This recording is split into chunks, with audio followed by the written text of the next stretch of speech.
안녕하세요. 승부사 이치호입니다. 여러분을 토방에서 머리를 식혀드리고자 준비한 분석입니다. 분석 시작 전에 구독과 좋아요는 큰 힘이 되니 구독과 좋아요 한 번씩 부탁드리겠습니다. 모든 경기를 분석하지는 못하니 꼭 알람 설정해 두시고 긴급하게 올라가는 영상에 대한 분석과 정보 및 결과 예측을 놓치지 마시기 바랍니다. 제가 추천해드리는 조합픽은 스포츠 가족방에서 안내드리고 있습니다. 입장 방법은 영상 하단의 댓글에 기재해 두었습니다. 영상을 다 시청하셨다면 댓글을 확인하여 조합픽을 받아가시기 바랍니다. 한 경기 카타르 팔레스타인 분석 알아보겠습니다. 먼저 카타르는 피파 랭킹 58위에 위치해 있고 아시안컵 조별 예선에서 3승으로 전승을 거두며 16강에 진출했습니다. 카타르는 2년 연속으로 이번 대회 조별 예선을 100% 승률로 마쳤고 그 과정에서 다시 한번 단 한 골도 실점하지 않았습니다. 카타르는 조별리그와 16강을 포함해 지난 10번의 아시안컵 경기에서 단 한 골만 내줬고 그 어떤 경기에서도 뒤진 적이 없습니다. 9월 이후 실점한 10골 중 2골만이 전반전에 나왔고 지난 여름 파나마와의 골드컵 8강전에서 패한 이후 전반전에 실점한 적은 단 한 번도 없을 정도로 좋은 성적과 집중력을 보이고 있습니다. 카타르의 분위기 전환의 가장 큰 이유였던 틴틴 마르케스 감독의 부임과 전술이었는데 감독 부임 후 5경기 중 4경기를 승리로 이끌었으며 요르단과 경기에서 유일하게 실점하며 패배하였던 것이 전부입니다. 우선 카타르는 공격과 수비의 밸런스가 굉장히 안정적이었는데 최전방에서 아피프가 기록한 3골과 더불어 알리가 기회를 제대로 골로 이어나갔습니다.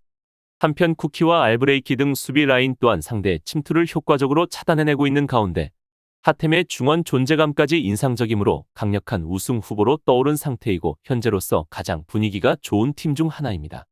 팔레스타인은 가장 절실했던 조별리그 최종전에서 큰 활약을 펼치며 이번 대회에서 사상 첫 승을 거뒀고 3골차 대승은 2022년 6월 필리핀 4대0 승 이후 팔레스타인이 거둔 가장 큰 승리였습니다.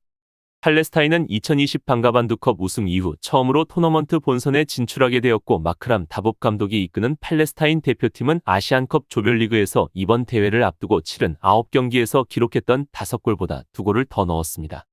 4년 전 아시안컵에서 단 한 번도 골문을 열지 못했던 팔레스타인은 처음으로 조별리그 전 경기에서 득점에 성공하는 등 올 시즌 좋은 기록을 쌓아가고 있습니다.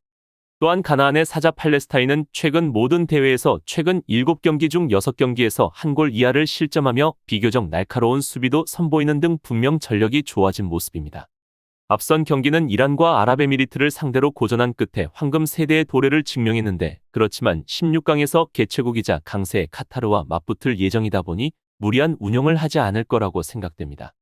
역습을 하기 위해서 나설 타바를 제외하고 그 외의 선수들은 수비에 집중하는 것으로 하프라인을 쉽게 넘지 않을 거라고 보여지며 지역 방어를 구축하여 수비라인을 탄탄하게 세워 일명 뻥축구를 구사할 확률이 매우 높습니다. 최종 결론을 말씀드리면 먼저 두 팀의 최근 5번의 맞대결에서는 4승 1무로 카타르의 압도적인 우세가 보여지고 있고 최근 5번의 대결에서 팔레스타인은 카타르를 상대로 단 1득점도 기록하지 못할 정도로 두 팀의 기량차가 확연히 나타납니다. 그렇지만 다가오는 경기에서 팔레스타인이 카타르를 상대하여 생각 외의 접전을 펼치게 될 거라 생각되는데 살레와 테르마니니를 포함한 피지컬이 강한 데다가 공중볼 장악 능력이 뛰어난 중앙 수비 라인을 보유하고 있습니다. 하지만 이란과의 경기에서 보여준 것과 같이 발빠르고 개인기를 지닌 전방 공격수들에 막아내기에는 어려웠고 아피프와 알리를 중심으로 한 상대의 수비를 돌파할 거라고 보이는 카타르가 당연 승리할 가능성이 더 높아 보이는 경기로 생각됩니다.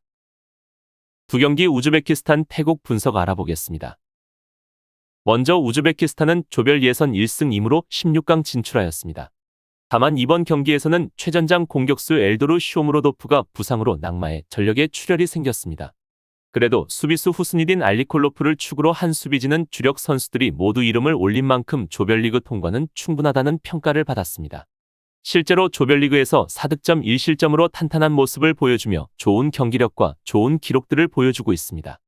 또한 우즈베키스탄은 이미 태국과는 아시안컵 예선에서 만나본 적이 있는 팀이고 당시에는 8분 만에 선제골이 터지면서 2대0으로 완승을 기록했습니다. 물론 1차전에서는 시리아의 템백에 상당히 고전하는 모습을 보여주었지만 인도전을 기점으로 공격력도 상당히 살아난 모습이 있었다는 점은 사실이었습니다. 쇼무도로프의 결장과 세밀하지 못한 빌드업이 다소 아쉬운 감이 없지는 않으나 전력에서는 한 수위라는 평가는 유효할 수 있을 것입니다.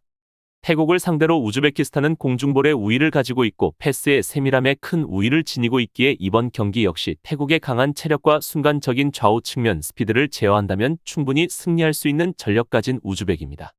태국은 끈적함과 쇼패스라는 것을 키워드로 상당히 괜찮은 성적을 기록하는 모습입니다.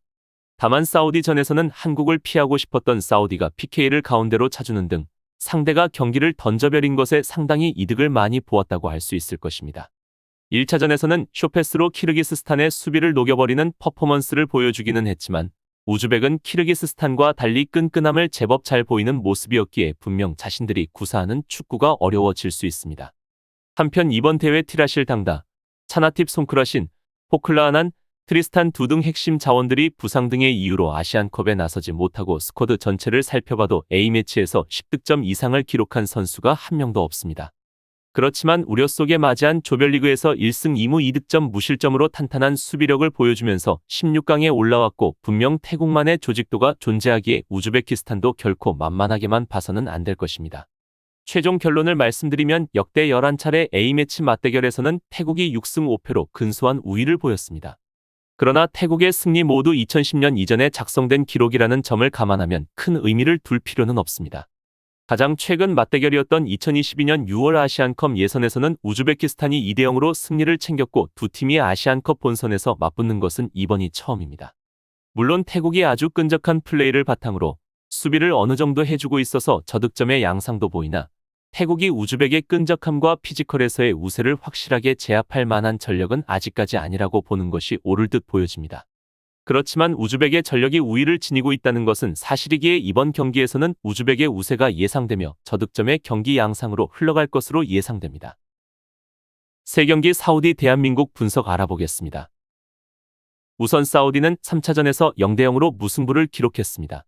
일단 한국을 피하기 위해서 노력했지만 한국이 말레이시아와 비기는 바람에 큰 쓸모가 없기는 했고 물론 수확이 없었던 것은 아니었는데 공격적인 오프사이드 라인 운영으로 태국의 골을 2개나 최소시키는 모습을 보여주었기 때문입니다. 사우디가 그동안 보여준 침대 유형이 아니라 꽤 공격적으로 라인을 끌어올리는 상황을 보여주어도 이상하지 않다고 볼 여지도 클 것이며 현 시점에 대한민국은 선수 개개인의 능력감만큼의 조직도가 나오지 않기에 충분히 승산이 있을 가능성이 있는 사우디입니다.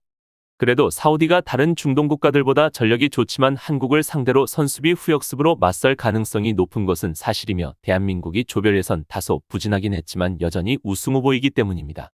또한 선수비 후역습에서 한국이 고전했기 때문에 상대 입장에서 가장 효과적인 전략이기도 하고 알블라이를 중심으로 단단한 수비 라인을 구축하며 정규 시간 동안 버티기 작전을 세울 것입니다.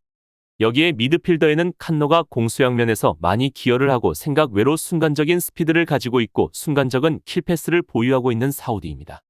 또한 공격에는 알도시리가 좋은 개인기와 준수한 골결정력을 자랑하고 있으며 2022년 카타르 월드컵에서 3골을 넣어서 한국에서도 비교적 많이 알려져 있습니다.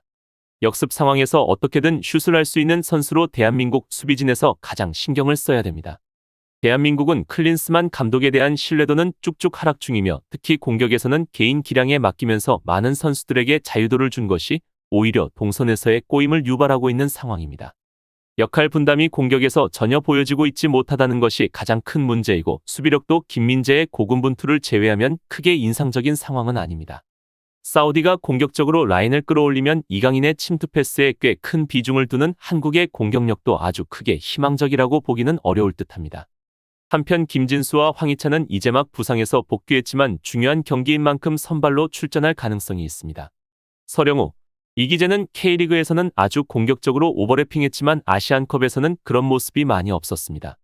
따라서 큰 무대에서 경험이 많은 김진수가 선발로 나올 수 있고 미드필더는 가장 많이 가동됐던 황인범, 박용우, 이재성이 선발로 나올 수 있습니다.